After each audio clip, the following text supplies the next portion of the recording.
Alors, on peut donc mentionner cette info qui est assez incroyable. Les États-Unis poussent l'esclavage. Ça, c'était énorme, ça aussi. La preuve.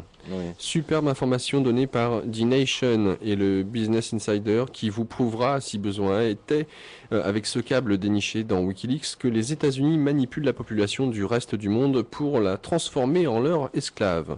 On apprend ainsi que l'ambassadeur des USA à Haïti s'est battu comme un boxeur pour empêcher la hausse du salaire horaire minimum de 27 centimes à 61 centimes. Question. Attends. Le salaire horaire minimum, attends. Les mecs, ils sont à 27 centimes. Je sais pas si tu imagines de l'heure. Attends. Et l'ambassadeur 27 Et centimes. l'ambassadeur américain s'est battu parce qu'il ne voulait pas cette augmentation. Voilà. Passer de 27 centimes à 61 centimes. Voilà. Question, en quoi cela le concerne? Effectivement, en quoi cela concerne ce diplomate américain? Réponse, Levis et Haynes, multinationale américaine de la fringue, s'y trouvent en Haïti et l'augmentation du SMIC haïtien baisse les profits des actionnaires américains. Donc, selon le câble de l'ambassade, les multinationales comme Heinz et Lévi-Strauss, qui payent donc aux Haïtiens des salaires de misère ou voire d'esclaves, ben, ça les a rendus fous. Et ils ont dit que, en fait, ils n'accepteraient que 7 centimes de l'heure comme augmentation.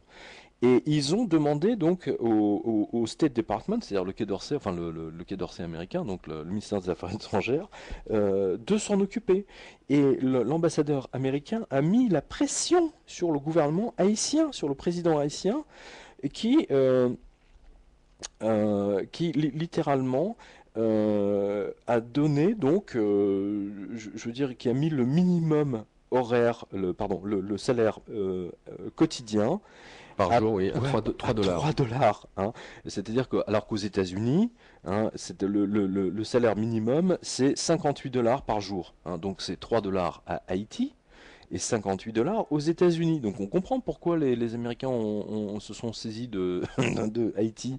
Oui, Évidemment, c'est l'esclavage. américaine. C'est l'esclavage. C'est l'esclavage pur et simple. Sauf qu'auparavant, à Rome, les mecs, ils avaient des esclaves individuels. Mais là, ce sont des pays, donc en l'occurrence les États-Unis, qui mettent un autre pays en esclavage. Tout simplement. Et donc c'est une histoire de gros sous. Alors, voici leur calcul, écoutez bien. Haïti a à peu près 25 000 travailleurs hein, qui coudrent, je ne sais pas comment on conjugue ce verbe, cousu, mouru, cousu, qui coud, voilà. Et donc si vous payez à chacun d'eux 2 dollars de plus par jour, eh bien cela va coûter à leur employeur 50 000 dollars par jour, soit 12 millions de dollars par an. Voilà. Et donc, mais il est hors de question que Heinz, hein, donc les t-shirts, vous savez, qui a 3200 Haïtiens qui fabriquent les t-shirts pour lui, qu'il paye autant, quoi, c'est hors de question. Donc, ils se sont mis d'accord, je résume, ils se sont mis d'accord, donc un salaire horaire de 31 centimes. Voilà, c'est royal, augmentation de 4 centimes. C'est formidable, hein, comment les Américains ont mis Haïti en esclavage. Voilà, vous avez c'est une très très très jolie information. Allez-y, vous la retrouverez. Quand on pense que suite